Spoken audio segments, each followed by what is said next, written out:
વલસાડના ઉમરગામમાં ચિત્રકૂટ વિસ્તારમાં બે પક્ષો વચ્ચે મારામારી થઈ। એક ઝૂંપડાના માલિકે બોરિંગની પાઇપલાઇનનું કનેક્શન મિનરલ વોટર સપ્લાયરને આપતા વિવાદ થયો। પાણીની અછતના કારણે સ્થાનિકોએ આ બાબતે વિરોધ કર્યો। વિરોધ બાદ એક કારમાં આવેલા અજાણ્યા આરોપીઓએ સ્થાનિકો સાથે અપશબ્દો બોલીને હુમલો કર્યો, જેના કારણે સ્થાનિકોએ આરોપીઓ સાથે મારામારી કરી। ઘટનાના દ્રશ્યો સીસીટીવી કેમેરામાં કેદ થયા। મારામારીમાં કેટલાક લોકો ઇજાગ્રસ્ત થતા તેમને સારવાર માટે હોસ્પિટલ ખસેડવામાં આવ્યા છે। હાલ ઉમરગામ પોલીસે સીસીટીવી ફૂટેજના આધારે વધુ તપાસ હાથ ધરી છે।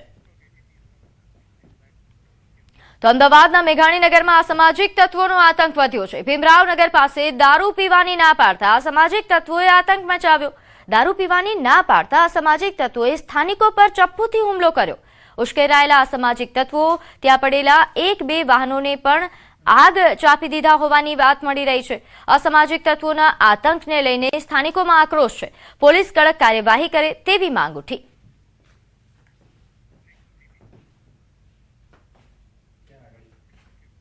તો ગીર સોમનાથમાં મોરબી ભાજપ મહામંત્રી તપન દવે પર હુમલો થયો। સોમનાથ દર્શનથી પરત ફરતી વખતે ડારી ટોલ પર બબાલ થઈ। તપન દવે પર પાઇપથી હુમલો કરવામાં આવ્યો। લૂંટ કર્યા હોવાની પણ માહિતી છે। પ્રભાસ પાટણ પોલીસે હાલ તપાસ હાથ ધરી છે। તપન દવેને વેરાવળ સિવિલ હોસ્પિટલ લઈ જવાયા। 12 લોકો સામે હાલ ભાજપ મહામંત્રી મોરબી ખાતે ફરિયાદ આપી છે। નોંધે છે કે પોલીસે ફરિયાદની તજવીજ હાથ ધરી છે અને ફાસ્ટેગમાં ટેકનિકલ ખામીના કારણે વાહનોની લાઈનો લાગતા મામલો બિચક્યા હોવાની વિગત મળી રહી છે। આ મામલે તપન દવે અને ટોલ કર્મચારીઓ વચ્ચે બબાલ થયાની પ્રાથમિક જાણકારી। બેઠેલા કોઈ કર્મચારીઓ કે કોઈ આ માણસો હતા એ આવી અને પરિવાર સાથે હતા, તેમ છતાં એ ગાડી બીભત્સ ગાળો બોલવા માંડ્યા। મેં કીધું ભાઈ ગાળો ન બોલો, જે વિષય હોય એ આપણે શાંતિથી વાત કરી, પણ કોઈ વાત સાંભળવા તૈયાર નથી। આવા તત્વોને કડક સજા મળશે। પોલીસ પણ ખૂબ પ્રો લેવલ એક્ટિવ થઈને કામગીરી કરી રહી છે। ન્યાયતંત્ર ઉપર પણ મને ભરોસો છે। તો વલસાડ જિલ્લાના વાપીમાં ફરી અકસ્માતની ઘટના બની। નેશનલ હાઈવે 48 પર બેફામ ચાલતા ટ્રકે કારને અડફેટે લીધી। વાપીના બલીઠા પાસે નેશનલ હાઈવે 48 પર બેકાબુ દોડતી ટ્રકે કારને જોરદાર ટક્કર મારી। ટક્કર એટલી જોરદાર હતી કે કાર પોતાની લેન છોડીને બીજી લેનમાં ફંગોળાઈ। અકસ્માતમાં કોઈ જાનહાનિ નથી। અકસ્માતની સમગ્ર ઘટના સીસીટીવીમાં કેદ થઈ છે। વાપી ટ્રાફિક પોલીસે આ મામલે જરૂરી કાર્યવાહી હાથ ધરી। તો હાલ આ અકસ્માત બાદના દ્રશ્યો સામે આવ્યા છે। અકસ્માત કેટલો ભયાનક હશે આ દ્રશ્યોથી જોઈ શકાય છે, કારણ કે કાર એ પોતાની લેનમાંથી બીજી લેનમાં જઈને ફંગોળાય છે। હાલ આ રફતારનો કહેર જે વાપીમાં સામે આવ્યો છે તે બાદ પોલીસે કાર્યવાહી શરૂ કરી છે। ટ્રક ચાલકે કારની જોરદાર ટક્કર માર્યા હોવાના સીસીટીવી ફૂટેજ પણ સામે આવ્યા છે, જેમાં આ સમગ્ર બનાવ કેદ થયો છે। સંઘ પ્રદેશ દમણના દરિયામાં ડૂબતા બે કિશોરો માટે પોલીસ જવાન અને સ્થાનિક બન્યા દેવદૂત। સંઘ પ્રદેશ દમણના દરિયા કિનારાની આ ઘટના, જ્યાં દરિયામાં નહાવા પડેલા બે કિશોરો ડૂબ્યા હતા। કિનારે હાજર વાપી ટાઉન પોલીસના જવાને અને સ્થાનિક દ્વારા ડૂબતા કિશોરને બચાવવા તેઓ દરિયામાં કૂદ્યા। ડૂબી રહેલા બંને કિશોરને ભારે જહેમત બાદ બચાવી કિનારે લાવ્યા હતા। દમણના દરિયામાંથી જૂનથી ઓગસ્ટ મહિના સુધી નહાવા પર રોક છે, ત્યારે પ્રશાસનના આદેશનો અનાદર કરી લોકો જીવના જોખમે અહીં દરિયામાં નહાવા પડી રહ્યા છે।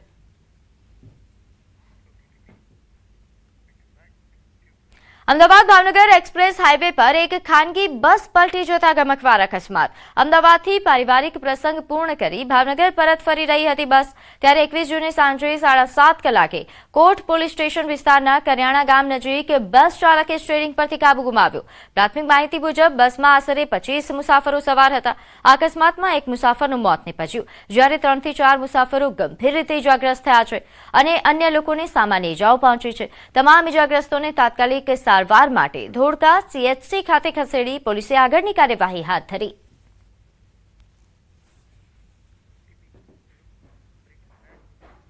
સુરતમાં પાખંડી ભુવા સામે દુષ્કર્મની ફરિયાદ। કતારગામની યુવતીને તાંત્રિક વિધિના બહાને ફસાવ્યાનો આરોપ છે। અમરોલીના નરેશ ચૌહાણ ભુવાજી વિરુદ્ધ આ ગુનો નોંધાયો છે। હોટેલમાં લઈ જઈ વારંવાર દુષ્કર્મ આચર્યાની ફરિયાદ થઈ છે। સિંગણપુર પોલીસ સ્ટેશનમાં FIR નોંધાઈ। આરોપીએ અનેક લોકોને ભુવા બનાવ્યાનો પણ આક્ષેપ થઈ રહ્યો છે। નોંધ્ય છે કે યુવતીને તાંત્રિક વિધિના બહાને બોલાવી હતી અને જે બાદ ફસાવીને વારંવાર દુષ્કર્મ આચર્યા હોવાની હાલ ફરિયાદ નોંધાઈ છે, જે અંગે પોલીસે તપાસ હાથ ધરી છે. હાલ આ ભુવાને ઝડપી પાડવામાં આવ્યો છે અને જરૂરી કાર્યવાહી શરૂ કરી લેવામાં આવી છે. ખાધા બાદ આરોપી બેવાના અવસ્થામાં ગયેલા હોય, જે એમને ભાનમાં આવતા તેમને જોયેલું કે તમને શરીર ઉપર નિર્વસ્ત્ર હોય, જે બાબતે ફરિયાદીએ આરોપીને પૂછતા આરોપીએ ધમકી આપેલી કે અગર તમે કોઈને આ બાબતે વાત કરશો તો હું તમારા ન્યૂડ ફોટો વિડીયો વાયરલ કરી દઈશ. જે અનુસંધાને ફરિયાદીની ફરિયાદ ઉપરથી ભારતીય ન્યાય સંહિતાની કલમ 351(3), 123, 64(2) મુજબ ગુનો દાખલ કરી આરોપીને અટક કરી આગળની તપાસ જારી છે. તો છોટાઉદેપુરના ઓડ ગામે વીજ કરંટ લાગવાથી એક બાળકનું દુઃખદ મોત નીપજ્યું. જીવતો વીજ વાયર નીચે પડવાના કારણે 7 વર્ષીય શાહિલ રાઠવા નામના બાળક તેનો ભોગ બન્યું. સ્થાનિકોએ વીજ વાયર રિપેર કરવા અગાઉ રજૂઆત કરી હતી, છતાં કોઈ કામગીરી કરવામાં આવી ન હતી. આ બેદરકારીના કારણે પરિવાર અને ગામલોકોમાં ભારે આક્રોશ જોવા મળી રહ્યો છે. ઘટનાની જાણ થતાં જ ઝોઝ પોલીસ ઘટના સ્થળે પહોંચી હતી અને હાલ બાળકના મૃતદેહને પીએમ અર્થે ખસેડી આગળની કાર્યવાહી હાથ ધરાઈ છે. તો સુરેન્દ્રનગર એલસીબી પોલીસે કચોલિયા ગામમાંથી દારૂની હેરાફેરી ઝડપી પાડી છે. ટ્રકમાં ઉપરના ભાગે લાકડા અને નીચે 5 થી 7 વ્યક્તિ હરીફરી શકે તેવું મોટું ચોરખાનું બનાવી દારૂ છુપાવાયો હતો. આ ચોરખાનું જોઈને એલસીબી પોલીસની ટીમ પણ ચોંકી ઉઠી. ચોરખાનામાં 14,000 થી વધુ દારૂની બોટલ્સ મળી આવી છે. હાલ પોલીસે 35,86,812 રૂપિયાની કિંમતનો વિદેશી દારૂ તેમજ ટ્રક સહિત કુલ 55 લાખથી વધુનો મુદ્દામાલ જપ્ત કર્યો છે. સમગ્ર મામલે ટ્રક ચાલક, દારૂ મોકલનાર અને મંગાવનાર સહિત કુલ 6 શખ્સો સામે ગુનો નોંધાયો છે. એલસીબીના દરોડાના પગલે સ્થાનિક પોલીસની કામગીરી પર સવાલ ઉઠી રહ્યા છે. વરસાદ ખેંચાતા રાજ્યના ખેડૂતોની હાલત કફોડી બની. ખેતી, પશુપાલનને લઈને ચિંતા વધી. આટલું જ નહીં, ઘાસચારાના બમણા ભાવ પણ બોલાયા.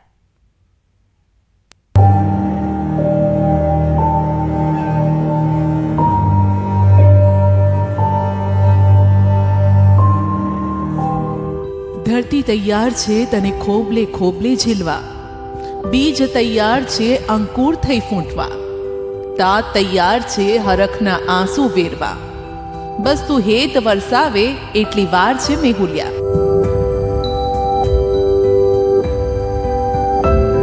પરંતુ શું કરે, અહીંયા તો રીસામણે ચઢ્યા છે મેઘરાજા.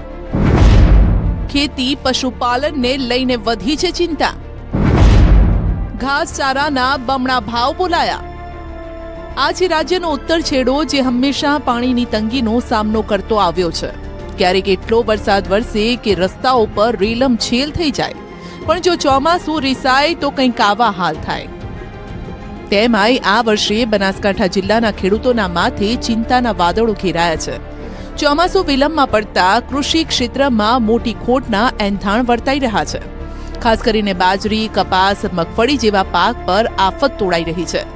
સામાન્ય રીતે જૂનના બીજા અઠવાડિયામાં સક્રિય થતા ચોમાસાના ત્રીજા અઠવાડિયામાં પણ ઠેકાણા નથી.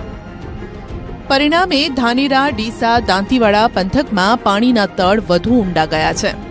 1000 ફૂટે પણ પાણી શોધે જડતું નથી. તેમ છતાં આ તો ભોળો ખેડૂત. તેને એમ કે કુદરત એવી એ કઠોર નથી કે તેમને શ્વાસ લેવા જેવા પણ ન રહેવા દે. ના છૂટકે ખેડૂતોએ વાવણીની તમામ તૈયારીઓ કરી નાખી છે.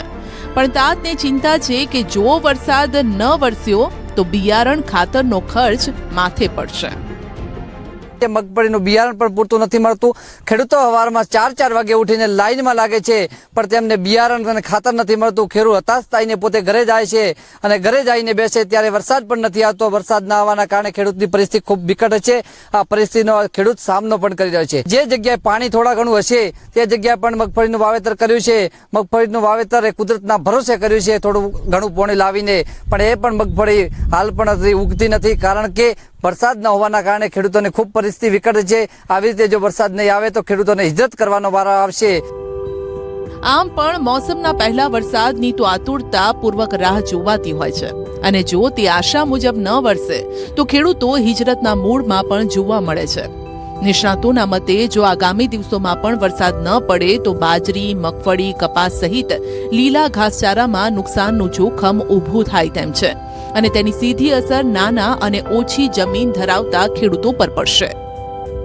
ખેડૂતોએ બિયારણ લાવી, ખાતર લાવી, ખેડ કરી અને ખેતર તૈયાર રાખે છે, પણ વરસાદ નથી આવતો એટલે વાવણી થતી નથી. સતત 2015 પછી કુદરતી આપત્તિથી માર ખાતો આવે છે અને સતત એક પાયમાલ થઈ રહ્યો. આવા આ સાલ જો 5 થી 7 દિવસ વરસાદ નહીં આવ્યો તો ખેડૂતોની આત્મહત્યા કરવાવાળાઓ છે અથવા તો હિજરત કરવાવાળાઓ છે.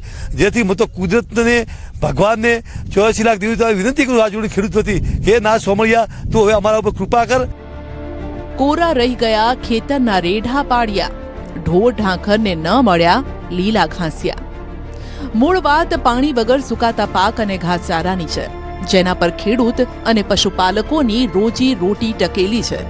બનાસકાંઠા પશુપાલન પર આધારિત જિલ્લો હોવાના કારણે સૂકા અને લીલા ઘાસચારાની ડિમાન્ડ અહીં વધુ રહે છે, પરંતુ વરસાદ વગર લીલો ઘાસચારો સુકાવા પર છે અને બીજેથી ખરીદે તો હવે પશુપાલકોને તે મોંઘો પડે તેમ છે. હાલ તો ઘાસચારો પણ 150 થી 80 રૂપિયા જે પ્રતિ 20 કિલો મળતો હતો તેના ભાવ પણ બમણા થઈ ગયા છે.